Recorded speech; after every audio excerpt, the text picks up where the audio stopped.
رب المشرق والمغرب لا إله إلا هو فاتخذه وكيلا واصبر على ما يقولون وهجرهم هجرا جميلا وذرني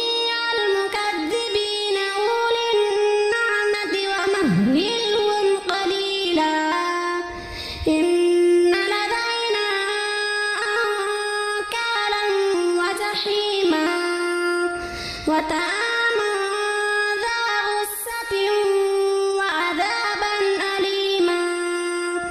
يوم ترجف الأرض والجبال وكانت الجبال كثيبا مهيلا إنا أرسلنا إليكم رسولا